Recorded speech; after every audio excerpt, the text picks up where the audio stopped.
Alright guys, welcome to another first for the Southern Ride.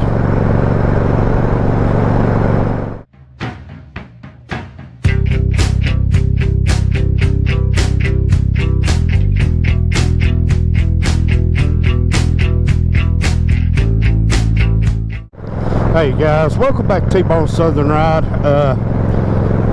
Going through all of my video footage, which guys, we're getting close to 40 episodes. This actually might be 40 or 41, but I noticed that I've never actually shot footage on the mystery bike, the memorial bike that I was putting together for the memory of Indian Larry.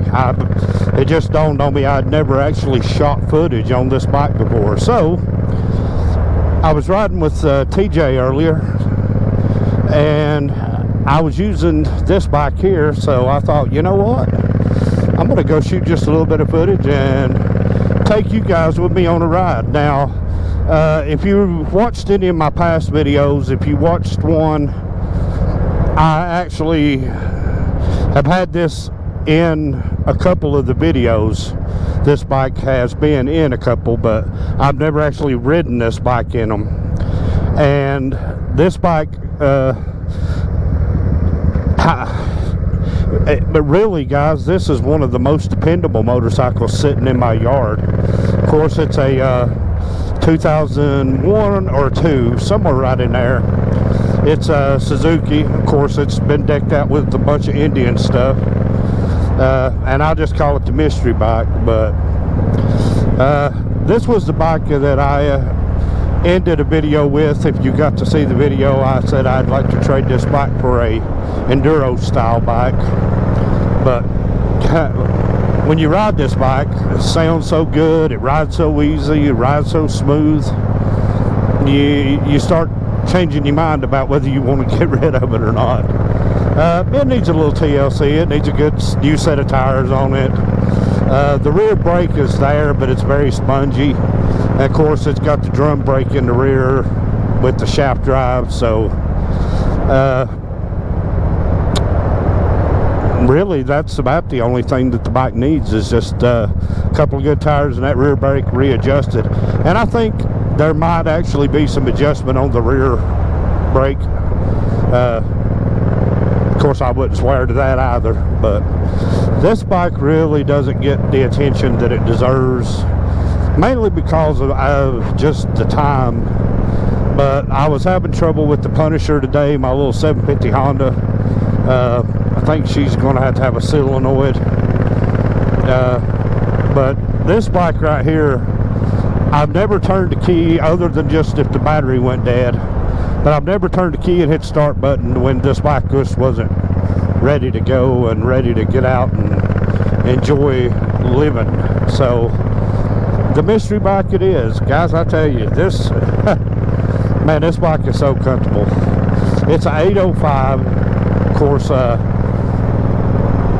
could see laying a lot of miles down on this motorcycle because it's comfortable and it's dependable. It really, man, it just sounds good.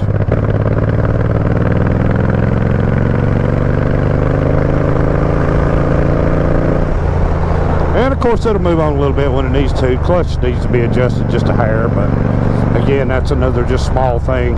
But man, what a beautiful day, guys. I have been so busy. I was putting 2 episodes a week out, but to be honest with you, I have been so busy that I have backed it down right now to just 1 episode per week.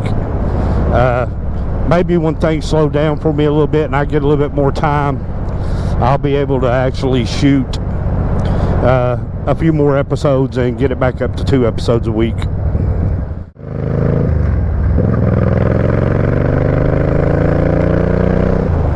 Wow.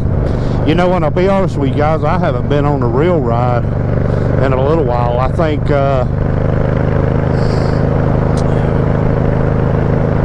might have been the Cherahalla.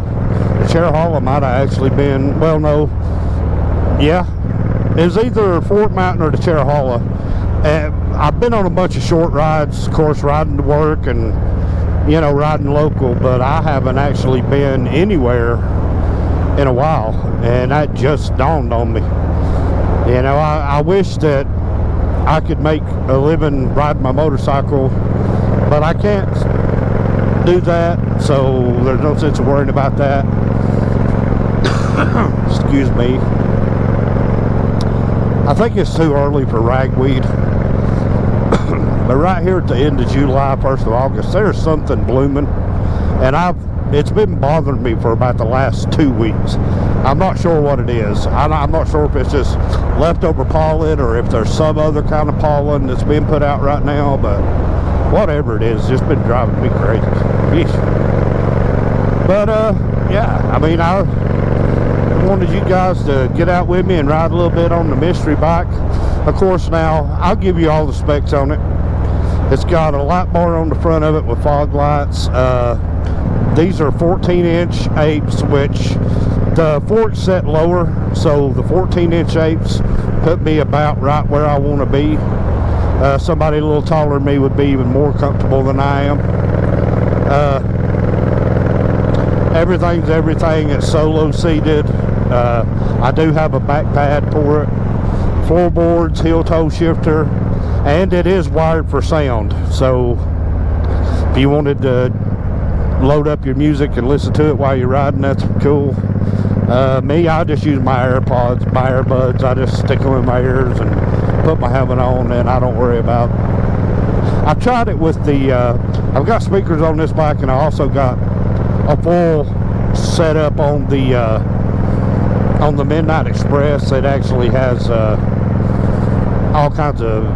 It's got just whatever you need to make noise, and I used it in the beginning, but once you get going at a certain speed, if you were wearing a skid lid, you couldn't hear. So I'm one of those who excuse me guys, sorry about this. Wow. I'm one of these guys that when I'm riding, I like to hear what I'm listening to. But man, I tell you, it's just been crazy. I know a lot of YouTubers have been busy here lately, a lot of different stuff going on.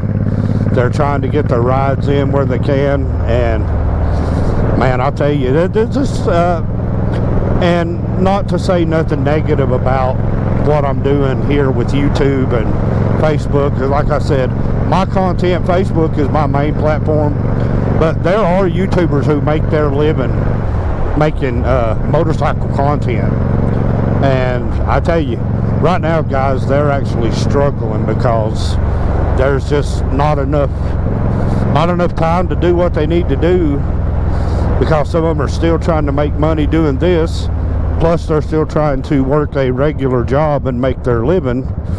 But now I'll tell you, it's tough. So I'm gonna pull up here and we'll jump off, and I'm gonna give y'all a little walk around of the mystery bike here. Like I said guys, this bike's pretty nice. It's got the fishtail exhaust on it.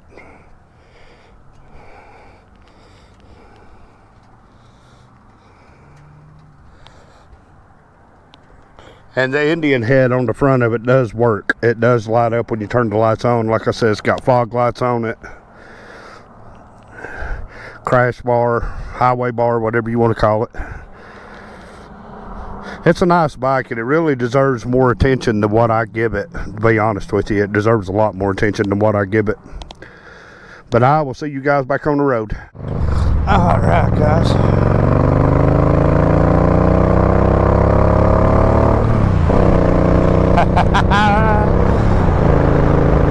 Oh, that makes me happy, guys.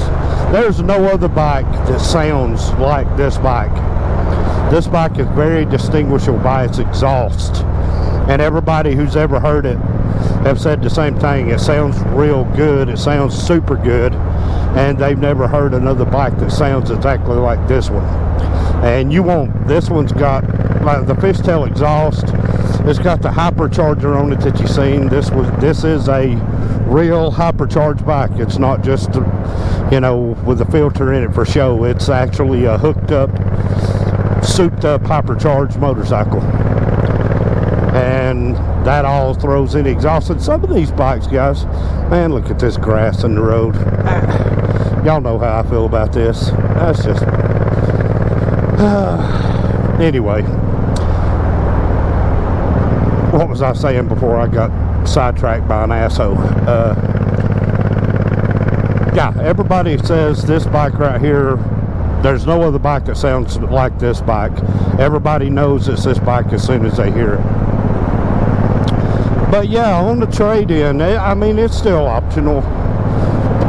I might trade it for, you know, an on-road, off-road bike, an enduro bike, or maybe an older model 883 Sportster. I would really like to get a hold of an 883 Sportster to actually do a project that you guys could be a part of me with and turn it into a on-road, off-road bike. Of course, these bikes would be better for that, but they're just low cruisers. It's slung low. Of course, now the Honda Shadow, the Punisher, it isn't low slung at all. It's actually set up high enough to where when I take it off-road, I'm comfortable taking it off-road, if that makes any sense. But this bike right here, guys, I'm gonna be honest with you, like I said a minute ago, it deserves more love than what it gets. I had thought about trying to fix the things that it needed, just like the tires and the brakes, and maybe start trying to train TJ up on the 750 and then step him up to this bike. But I asked him, and I don't really think he actually likes this bike, or maybe it's just a setup of it.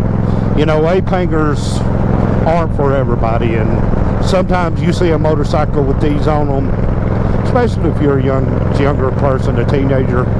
You see a bike with a set of handlebars like these on them, it's very intimidating, because especially when you're first learning how to ride a motorcycle, you know, stock bars or shorter drag bars are definitely the way to go when you're very first learning how to ride a motorcycle. These bars right here would be very intimidating, and you know, but I wouldn't never change them out, because for me, being a bigger guy, you know, I'm 6 foot 252. These bars right here are very comfortable. I'm most comfortable when I'm riding, and me and brother John Golden had talked about this, because on his Fat Boy, he put a big set of ape hangers on it, and he was uncomfortable with them. But as long as my wrist and my shoulder are lined up, I'm at my most comfortable. And now, of course, this bike's got the custom metal grips on it. I don't care much for them. They're metal. Essentially, they're for show. If I was going to do some heavy, long distance riding, of course, I would change those out and put me a good fat set of comfortable grips on it. I got this bike essentially just because it tripped my trigger when I first saw it, and I was in debt for it just a little bit. I made payments on it, got it paid off. But I mean, this this is a great bike, guys. Milkman even said it. He said, you're thinking about getting rid of the most, you know, dependable motorcycle you got, which it is the most, it's dependable that I'm not afraid to get off, and I'm not afraid to take off anywhere with this motorcycle. But I think my Fat Boy is probably right up there as far as dependability with it, at least for now, until the Fat Boy gets a little more miles on it. But you know, and I'm not rich by any means, guys. I know y'all say, well, man, you've got motorcycles, and you got motorcycles that you can ride a different motorcycle. Yeah, but there was debt with this one, and the other ones I just traded around on. And of course, the Fat Boy, I had to buy it because R1, my wife Regina, you guys have seen her in my videos, she had back surgery, and her back's, I had to actually find a bike that she was going to be comfortable riding, and I got a good deal in it. So at the time, I was in okay position to get it. But you know, and of course I say I want to get rid of this bike, but of course I'm not mad if nobody ever comes to me saying, hey, we want that bike. Darn the luck, I'll just have to keep it and ride it. But The Midnight Express, I've actually thought a time or two about getting rid of it because, you know, we ride the Fat Boy because my wife has to be comfortable, and she can only ride comfortable on the Fat Boy. The Midnight Express, I only have ran across one bike in the last 3 years that I would even be remotely interested in trading the Midnight Express for, and it was a 2001 or 2002, 3. It might have been a 2003 Heritage Softail Classic that the Milkman had, but of course he had a cash offer on it, and absolutely he had to take that. There's no way around that. You know, you're in business to make money. He would have just been trading me, a friend trading a friend for bikes, which the Midnight Express would have brought cash money too. There ain't no doubt about that. I'm not belittling my bike. It's just an older bike, first year Evo, and it takes a special person to appreciate what that bike is, and I do. But the last time I rode that bike, I pulled up in the yard and I'm like, really, I'm probably not ever going to get rid of this bike. Which is why I never pushed the issue or brought it up again. It was just something I said one day to Milkman, yeah, I would trade. And then he didn't, well, he said, let me think about it. And then, like I said, he had a money offer, and I actually wiped my forehead after he got the money offer on the Heritage Softail Classic, because I really didn't want to trade the Midnight Express for it. Which the Heritage, I rode it, great riding bike, Softail, kind of felt like my Fat Boy with just stock bars on it, but great running bike. Special Ed rode it across Fort Mountain, and we went on a ride across Fort Mountain. Of course, I didn't record that one because that would have just been redundant, since that was the weekend after I started posting the Fort Mountain videos. But nonetheless, I just wanted to, there it is, guys. I just wanted to bring you guys out here with me, and I had never shot no footage riding the Mystery Machine here.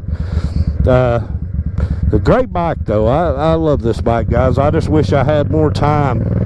Of course, I don't have no bags or anything on it, so when I ride this or the 750, I have to wear a backpack to haul anything. But you know, with the 750, I can go from on-road to off-road a little bit more comfortable, which, don't get me wrong, I do ride this bike off-road down below my house. Me and my son was riding today, and I was using this, and it was off-roading. But tell you what, guys, drop down, like, comment, share. If you're on YouTube, hit that thumbs up button, guys, and give me a subscribe over there on YouTube. I really want to get my YouTube subscriptions up as high as I can. Like I said, if I could reach 1,500 to 2,000, that would be awesome. But guys, I'm going to jump on out of here. I still got a bunch of stuff to do, but thank y'all for coming with me on this ride. And I'm T-Bone. Until the next time, this has been the Southern Ride.